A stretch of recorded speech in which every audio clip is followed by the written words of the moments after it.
The second scripture comes from Corinthians 8, again the Message translation. This whole series has been done in the Message translation for a reason. It brings it a little bit more down to earth. And the issues that they've been dealing with, the Corinthians, are issues that we could be dealing with here as well. So it's important to be able to really hear that message clearly. 1 Corinthians 8, 1 through 13. The question keeps coming up regarding meat that's been offered up to an idol. Should you attend meals where such meat is served or not? We sometimes tend to think we know all we need to know to answer these kinds of questions, but sometimes our humble hearts can help us more than our proud minds.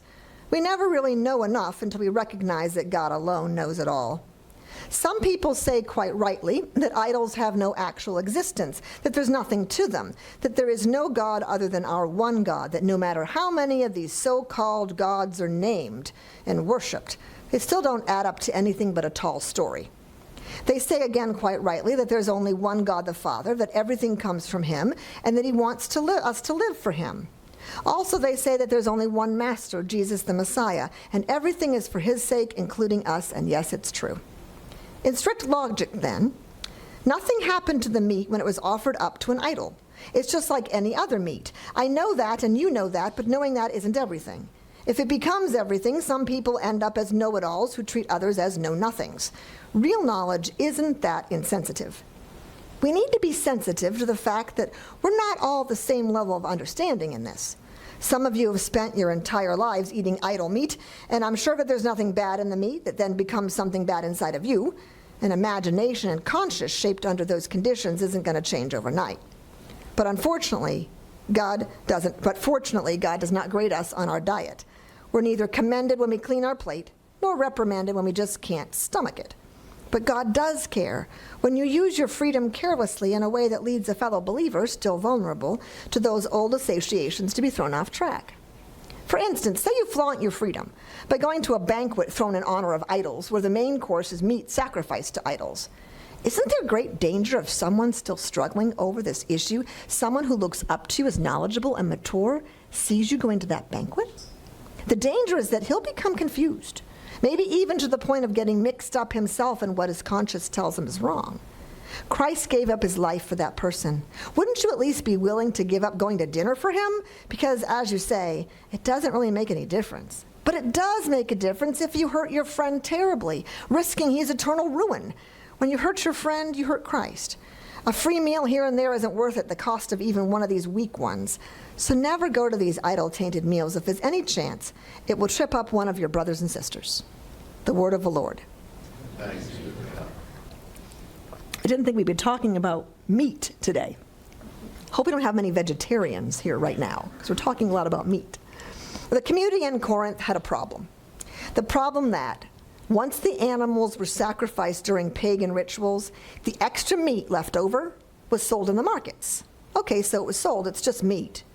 But as a Christ believer living in Corinth, could a person buy and eat this meat? Was that okay?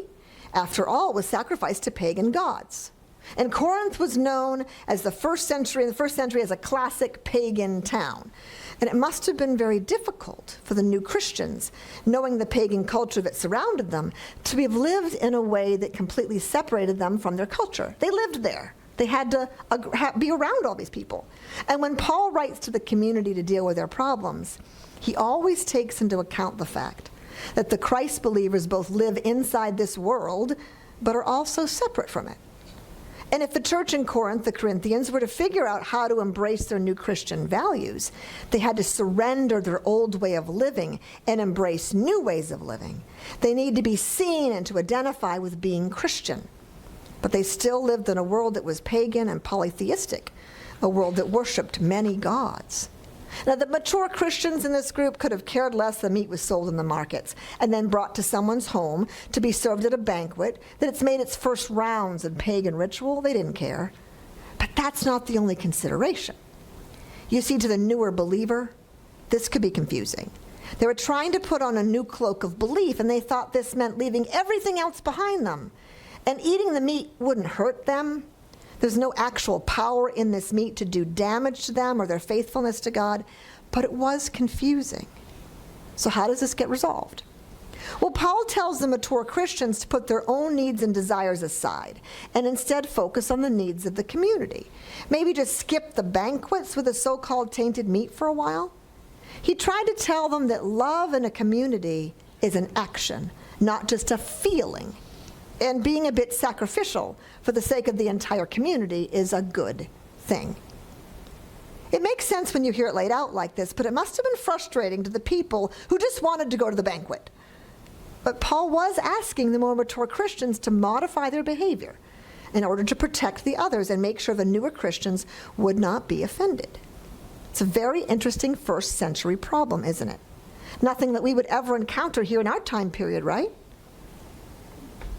Maybe not. Here's a story from a mature Christian. My friend and I were downtown at the National Mall the other day in D.C. It'd been a great sunny day, but the sun was setting soon. On the mall in the center, they were having a Wiccan festival, the religion of witches, to celebrate Eostar's spring equinox. We happened upon the festival at its closing time, but had an opportunity to witness their final ritual, where they took 2 jars, one filled with cream and one filled with dark ale, and poured them out as an offering to the Celtic war goddess Morrigan. And then they passed out wine and cake because they know that's how they would eat and commune with the god and goddess, through wine and cake. It looked a little similar to our communion, only I was told the wine did not wash away a Wiccan's sins. It was just a way they became closer to their deities at the end of their ritual time. After the final ritual, they were bagging up leftover food and handing it out because there was so much left over they wanted to share it. They had cakes that were shaped like the sun, round in sun colors. And they had round sun-colored fruits and vegetables. They had pumpernickel bread and mead and some leftover grilled meat that had used an open flame to represent the sun. It was really quite a lot of wonderful food. And this was Saturday night. And my friend and I were about ready to take a bag so we could bring it to church the next morning to share it at our snack time. Perfectly good food, so why should it go to waste? Then we got to thinking about it a bit more and became a little worried. Where would we say the food came from? I mean, to us it was just food. I mean, for heaven's sakes, the food wasn't tainted or anything, it was just food. But it came from a Wiccan festival, which is not in line with our belief system. But again, it was just food, right? Well, but we've had a few visitors lately, and they're newer Christians. And if they found out where the food come from, would it bother them? I mean, is it a little weird, taking food from a pagan ritual to use for our snacks at church? Well, to us it meant nothing, but to the newbies, we weren't really sure how they'd feel. It might stir up anxiety. So we decided to leave the food behind and let them give it to someone else. It just wasn't worth it to possibly upset our new friends. Can you imagine that in today's world? And it definitely could happen. Paul had been trying to communicate that the whole body should be taken in consideration when making decisions that affect everyone. Can you think of any other situations where this might apply? And not food, but something else. So where might it be harmful if someone was looking up to you to set an example as a person that's knowledgeable and mature, and then they see you do something that can confuse them? What kind of things? What would that look like?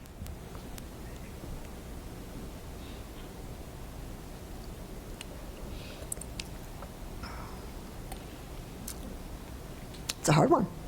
Yeah, Arnie?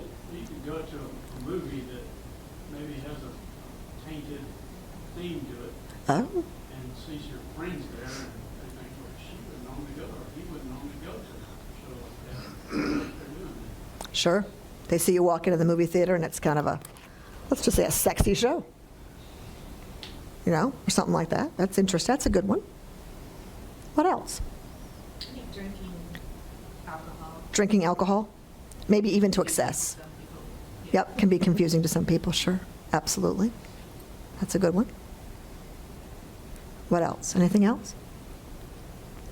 You're an example. So what could you do that would offset that example a little bit? Road rage. Road rage, that's a good one. That's really good. No, road rage, sure. You know, and how they go, they scoot in and around people because they get so mad. That's really good. That's a good one. And if someone was next to you that knew you and said, what are they doing? That's a good one. Jesus purposed it. Have a what? I And they have a Jesus bumper. Yeah, and they have a Jesus bumper sticker and they're doing this. Yeah, that's confusing, isn't it? It's a little hypocritical. Our behavior is watched. And I find that to be interesting. Here's another one. A sponsor in AA, a little bit like what you were saying, Melinda, invites his sponsee to a restaurant, and he orders a drink with his AA sponsee right there. That AA sponsee is surprised, and the sponsor says, "Oh, it's okay. I've learned how to tolerate a little bit of alcohol." How might that sponsee feel? I mean, that's a mentor, right? But it could happen. To quote Paul, "Isn't there great danger if someone still struggling over an issue, someone who looks up to you as knowledgeable, mature, sees you go into that banquet? The danger is that he'll become terribly confused." Friends, we not only exist for Christ, but we exist for one another. And we exist to be there in the good and the bad for one another, and to be accountable to one another. It's hard because agreeing to live in community like we do here at Big Cove, we've agreed to live in community, in person and online, can be terrifying. Terrifying. And why? Because it comes with incredible responsibility. Because sometimes it takes a member of our community to be an epiphany to us, to help us, to guide us, to speak the truth in love to us, to show us the path in which we're headed. And that member might just be us. So my question to you is this, friends. How has God revealed God's self to you today in His Word, in this epiphany? How will you be an example while also understanding the impact you might have on a newbie to the faith? We all need to reflect on that. How are we going to use this? And I think we can. Jesus did. Jesus used His knowledge and His authority at the table. He knew what was coming. He knew they would be frightened. He knew that they had to be prepared. And during the Passover, He laid out a simple meal and then took it into His own hands to set an example and to share and to teach like He always did. At the table there was bread, as there always was. And He took a simple piece of bread, simple bread. And He took it and He held it up and He gave thanks for it. And He broke it. And He said, "This is my body given for you. It's my body given for you." And then He took the wine and He gave thanks for that as well. And He poured it out and said, "This is the new covenant, my blood poured out for you, the new covenant." So friends, every time you eat this bread, He said, and you drink this cup, I want you to remember me.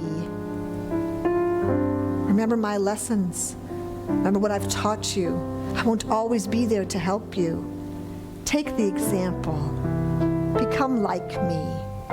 Every time you eat and drink, think of me. It's one of the reasons, friends, why we say grace at the table. We remember.